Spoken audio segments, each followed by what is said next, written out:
welcome to the Deadman Horror Show. I'm your host, Mr. Deadman, and tonight we'll be exploring the killing fields. Got my bra.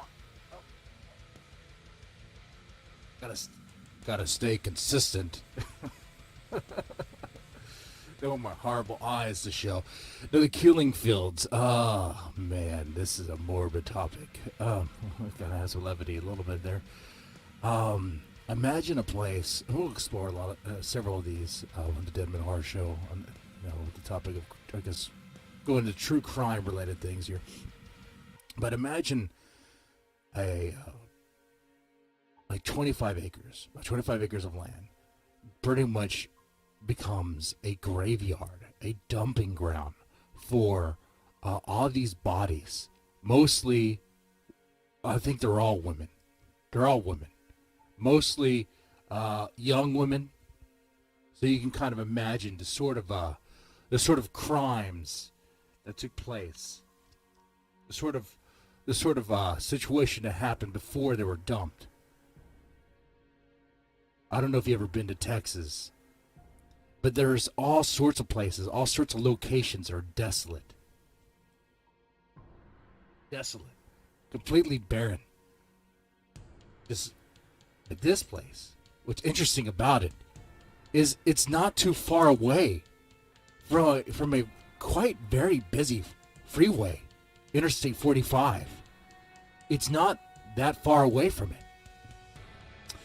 In fact, if anything, if you were to go to the killing fields, you could, at night, you could see the freeway. You could see it even in the day. Now there's a lot more development in the area, except for a particular part. Let me show you. Let me put this on the screen here so you get an idea of how big this is and just about how many bodies you can hide here and how easy it would be. Okay, here we go. What you're looking on the screen, this is not you playing Sim Farm. This is Google Maps. Here is League City. This 25 by 25 acres of land is right off League City, or nearby the Calder Roads, the Calder oil fields. In this area, there's been a very staggering number of bodies found throughout the from 1972, pretty recent, to 1992, probably even more than that, more recent. I wouldn't be surprised if there's more bodies there, just they haven't been discovered yet, because we're talking about just a lot of forest, a lot of land, and really at any given time, it could be possible that a dog or a fox or something were to find a bone, and there you have it. You might discover another victim. And I say it that way because that is how one particular victim was discovered, in that sort of manner. So yeah, here's 45 is right here. Okay. Here you have this new development here. You got, and then over here, you're going to have League City oil field. There you go. That's the spot. That's where, and I mean, we're talking about 30 bodies, okay? Like, they were just dumped there. Investigators, when they would go there, they noticed drag marks coming from different directions, which would indicate that, like drag marks going from different directions to just one spot. You would think that a murderer or serial killer would keep his be very particular with how he gets rid of the body, I suppose, so to not leave any marks or tracks or whatever. But it comes a point to where I guess you get so used to it that you just don't care. It's just another Friday night, another Saturday night. You just you picked up a girl and you just dropped her off, just like that, and the earth swallowed her. Just like that. Do a Shoe Nice 2-2 horror story? Oh, that would be interesting, Cancer Man. That would be very interesting. Maybe, that's a good idea for next show. Next show, definitely.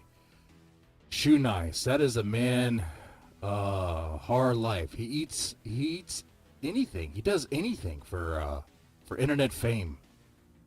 Now, let's talk about some of the victims here and their story.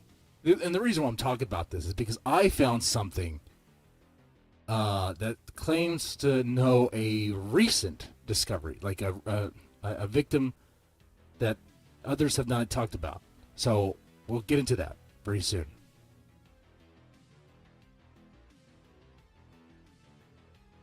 Now, Heidi Faye. Heidi Faye was one of the victims, one of many victims. Like I said, there's 30 bodies, about 30 bodies. Actually, a little bit more than that. Heidi Faye was a bartender, okay? She disappeared in 1983.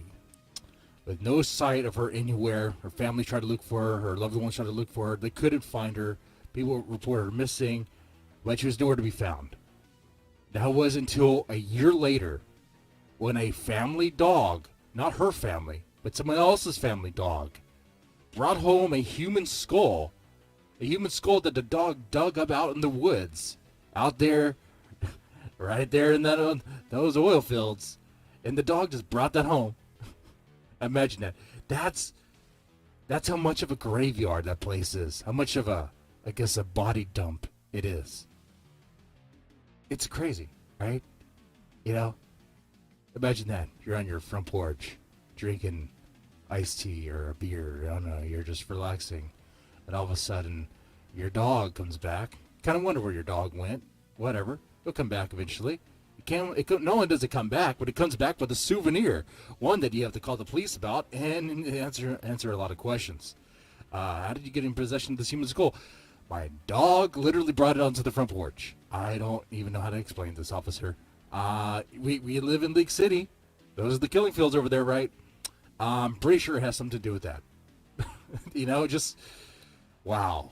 And you know what, too, man? Let me tell you something. This cannot be the only place in Texas that's like this, but it's the most famous place in Texas that's like this. I wouldn't be surprised if throughout Texas, how barren it can be in some places, that there's just dumps everywhere. Okay? Think about it. If you ever have driven through Texas, you know exactly what I mean. There's areas where there's just nothing. So who would be the wiser, right? No one would know. No one would freaking know.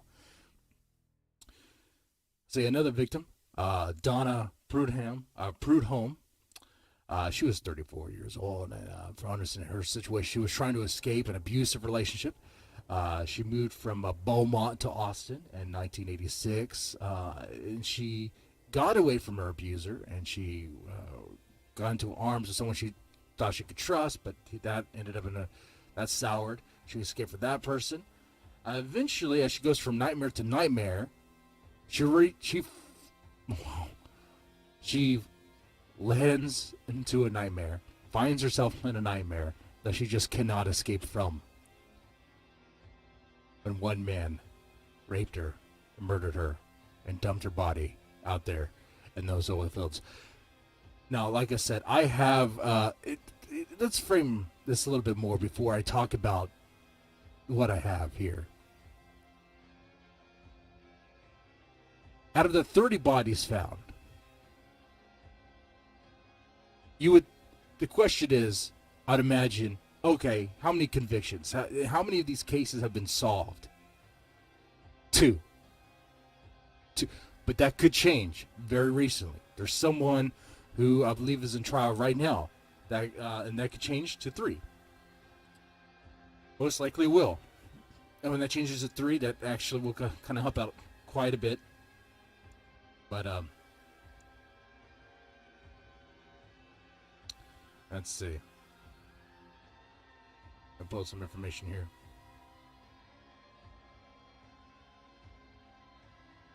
All right. That would be William Lewis Reese. He is facing, well, he's on trial now. He's on trial right now, actually, as we speak. And it's most likely he's going to get convicted. Now,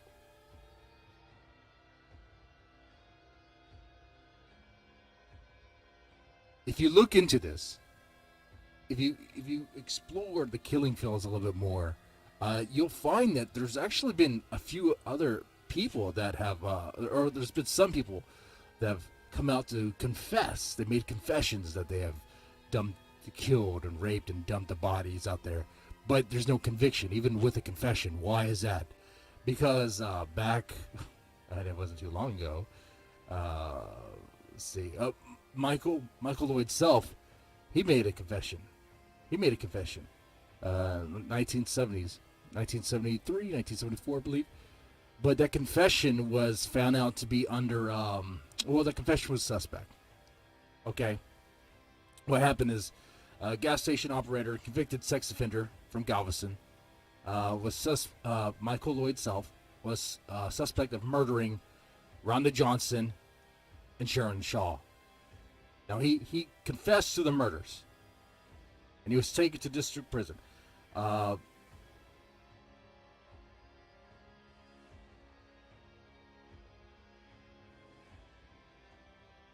He later retracted his statements, though, which is interesting, because he aided in with locating the bodies, but yet he'll say that he retracted his statements because he made that confession, because he was forced to make the confession, that he was tortured into it, that the interrogators were suffocating him with plastic bags and burning him with cigarettes and with a radiator, and then they forced it out of him. Now, I have to ask this. Now, I understand the police officers that were involved in the interrogation, they were found to be very ruthless in their interrogation methods, and they were fired for that stuff. I believe they might have been charged for that stuff. Yes, they were. Don Morris and his deputy, Tommy Deal. Let's make a deal. I'm going to burn you with this radiator unless you confess. Were arrested and convicted of various crimes, including torturing and other misconduct against detainees. Now, with that said, though, how did this Michael Lloyd Self aid and locate bodies if this was just a confession out of duress? That if it was just as if he just made it up. Okay? That part doesn't make any sense. If he was able to help locate bodies, it kind of tells me he kind of knew where they were buried. And was able to kind of walk back his statement because of how brutal the interrogation methods were. Maybe they were brutal because, maybe they're effective because they were brutal. Okay, I don't know. From what I understand, though, Michael Lloyd Self never got his appeal. He tried to appeal, didn't get it, and he died in prison.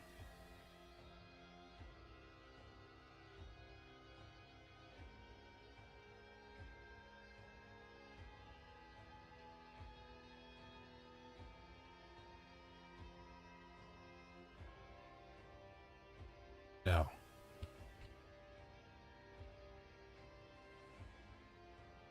let me talk to you about another victim. A victim that you probably have not heard about. A victim that, if you watch the Killing Fields movie, you're not going to hear about, you're not going to find on Google, whatever. It's really hard to find. Let me pull this up on the screen.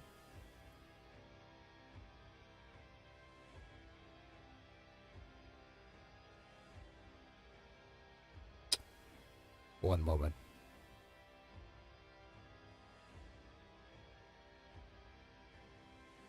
Okay, there we go.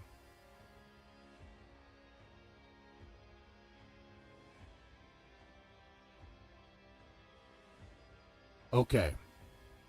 We have ourselves there.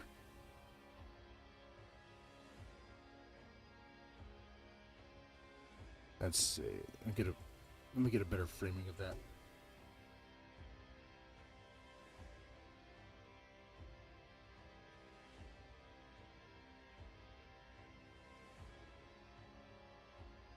use a different Windows capture. Technical difficulties. Pardon me. Pardon me.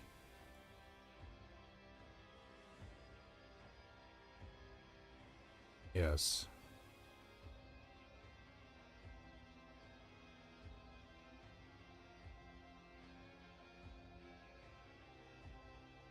All right. There we go.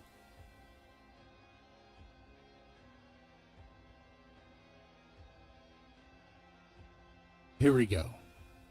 This here, the Killing Fields, truth about Krissy Manor.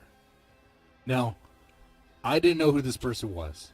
Most likely, you didn't either, even if you were pretty well versed on this topic here.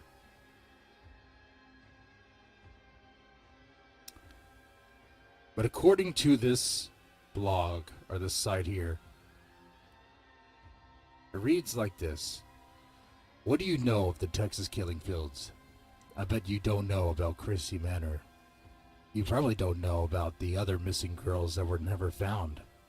The Texan killing fields, or the Texas killing fields, a 25-acre patch of land, League City, situated a mile from Interstate Highway 45. Since the early 1970s, over 30 bodies of murder victims have been found within the killing fields area. They were mainly the bodies of girls or young women. Furthermore, many young girls have disappeared from the area. The girls' bodies are still missing. Among the many missing girls was an old friend of mine during high school. Krissy. It was so long ago, but I remember the details clearly. Krissy had spent the night with a friend named Vivian. I did not know much about Vivian, other than she was fairly new to school and that she lived with foster parents. Her foster dad was an officer for Galveston County Sheriff's Office. It is believed that many of the murders are the work of multiple serial killers. Most of the victims were aged 12 to 25 years. Krissy was 15 years old when she disappeared. Some shared similar physical features, such as similar hairstyles, almost as if the killer or team of killers were picky about their targets. Despite efforts by the League City, Texas police, along with the assistance of the FBI, very few of these murders have been solved. And those that have been solved were predicated on confessions given by prisoners, or confessions given under duress from the police. However, the details surrounding Krissy's disappearance remains a mystery. What do you think? Suspect or legit?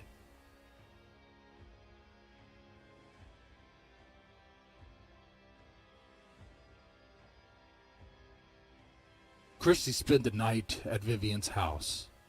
I believe this is part where the author of this piece, who we don't know his name, gives his account. Krissy spent the night at Vivian's house, and she was never seen again.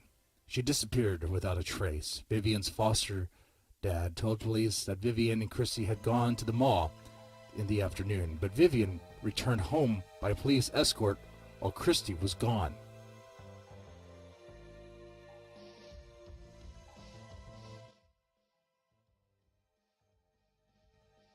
Had to make a simple adjustment there. Oh yeah, so Vivian returned home by police escort while Krissy was gone. Remained missing, I suppose. Vivian claimed that Krissy had went to use the restroom near the food court. Vivian stated that she had went to the restroom with her, as they normally do. Vivian then stated that Krissy stepped into the last stall, as it was the only one that was in operation. She closed the door to never be seen again. Vivian denied hearing a noise of any distress coming from the stall. It was normal for Vivian to walk around school with earphones blaring in her ear, so it's possible that the airhead foster child didn't hear anything as Krissy screamed for help. League City police have yet to find Krissy's body, and I doubt they're still looking. I suspect that Krissy is somewhere buried in the killing fields, but my reasoning wasn't enough for the police to do anything. Frustrated by the lack of progress during the police investigation, I did my own snooping. I went along to the killing fields and found her name written on a piece of paper. I swear on my life that I found it there in the killing fields, but the police did not believe me. League City Police questioned me about it, but after hours of talk and repeating myself, they dismissed my evidence. I suspect Vivian's foster dad had something to do with how League City Police talked to me that night. Vivian's foster dad had already spoken with League City Police, and he was no longer treated as a suspect. Now, I don't know if this is real or not. Maybe it's not. I don't know. Here's, I guess what appears to be the name scribbled on paper that this guy found. Wonder what this truth thing is about. We'll click on that link. But it goes on to say more. Vivian returned to school, but she stayed to herself. She refused to speak to anyone and isolated herself with her weird metal music. She had started drinking, and it got so bad to where she would drink at school. I did not keep up with her during this. I had tried, but I couldn't bring myself to witness her self-destruct. The teachers and school admin did nothing to help her, and because of who her dad was, she never faced any real consequences. That was until she ran away from home for the last time. Krissy's parents weren't much help. Krissy's father was an alcoholic that drank himself to death after hearing about his daughter's disappearance. Krissy's mother moved to the next town to marry someone that could enable her very expensive lifestyle. Krissy disappeared, but neither her parents or the police really gave a damn. The only one that does is me, but I'm holding on to a distant memory, a memory that distracts me from what I currently have. Over the years, I've grown, went to a trade school, found a job, a good woman, and started a family. I don't need the ghost of my ex to linger in my mind anymore, and will set it free with this blog post. Chad Heller. Well, I guess that answers that question there about who this is. Okay.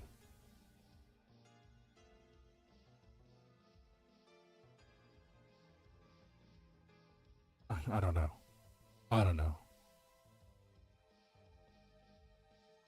It's weird.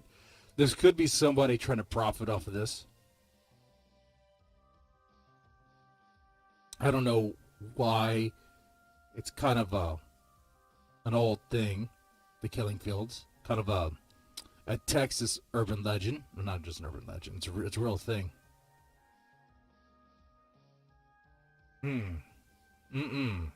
Okay. Now there is a hyperlink here. Let me click that. See what this is. Just called Truth.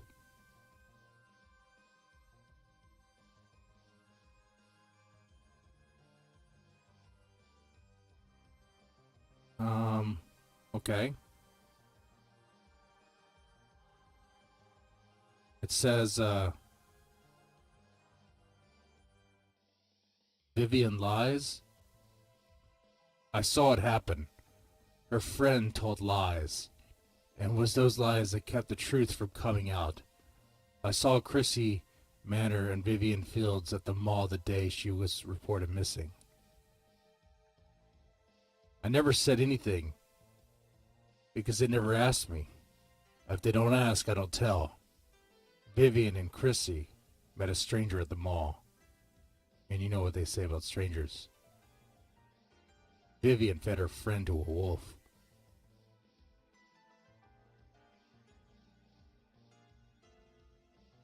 And just like that. Now, I don't know. Is this legit? Is this real? I mean, there are a lot of victims. And there are victims that have just recently became named because of DNA. Let me tell you, the most recent victims, there's one discovered in 2006. Okay. Teresa.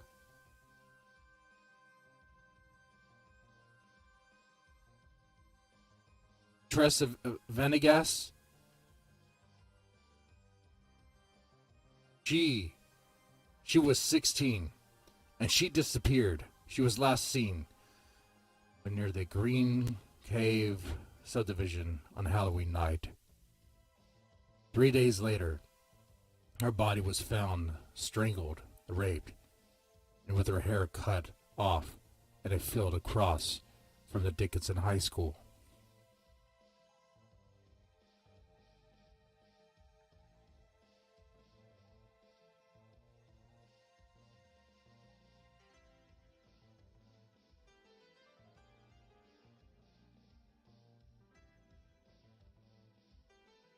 Now, there's some that have not been found. There's some bodies that just have not been found. Some people have not been found at all and suspect to be out there. The remains of which, just because of the way they disappeared and how they disappeared. Let's do Sandra Ramber. She was 14 from Santa Fe, Texas. Disappeared. Her last seen October 26, 1983. She was last seen at her home in Santa Fe.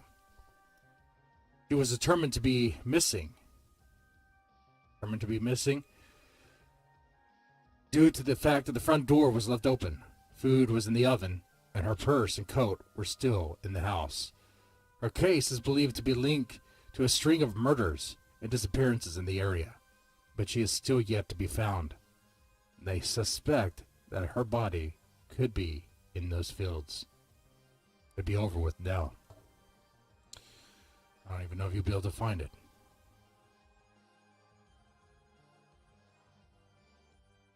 But there's more.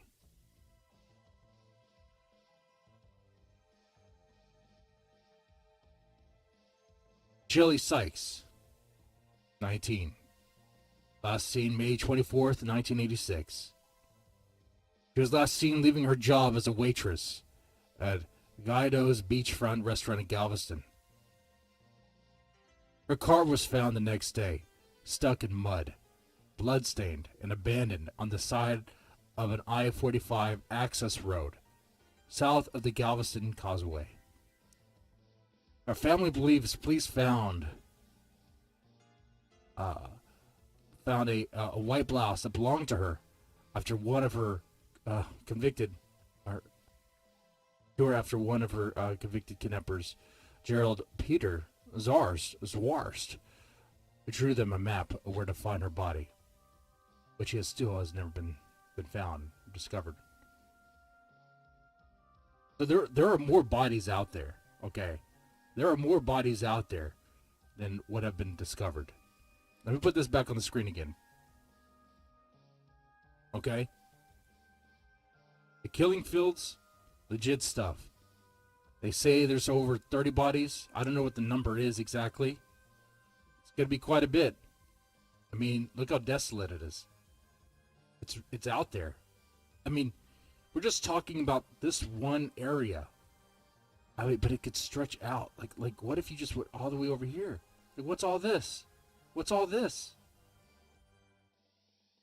Some of that looks like farmland. And just a bog. But if you were a serial killer, look at this map. If you were a serial killer, where would you go dump your bodies? Where would you go? Just look at this map. You're like, lots of places. Oh, look at this. Oh, look at that. Oh, bad. What are the roads? Okay. Oh, let's just go dumpy over there. Let's just throw it out like luggage. Like bad furniture, busted furniture. Let's say luggage. Like garbage. Like trash.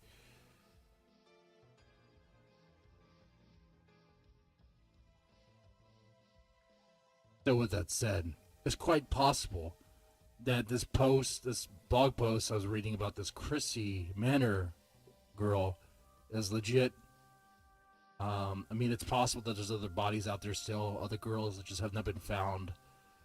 You know, it could be. I would imagine if there would be a police report somehow, but being that old, I don't know how. I don't if I would be able to get my hands on it. But I'm curious about it. See where it goes. So do you guys think the Krissy story is real or not? Let me know. Need to do some further looking into that. And yeah, it was Sonic the Hedgehog with blood red eyes. It probably was. It probably was. All right. That's it for tonight's horror show. Very short, very short. Next week is Friday the 13th. So we've got to talk about, well, of course, Friday the 13th movies. Most definitely. I know the Cancer Man wants me to do a Shoe Nice 22 horror story. Well, maybe both. I'm not going to spend the whole hour talking about Friday the 13th movies. So, let's just talk about that a little bit. And we'll do some Shoe Nice. Anyway, with that said, y'all try to take it easy. And stay safe.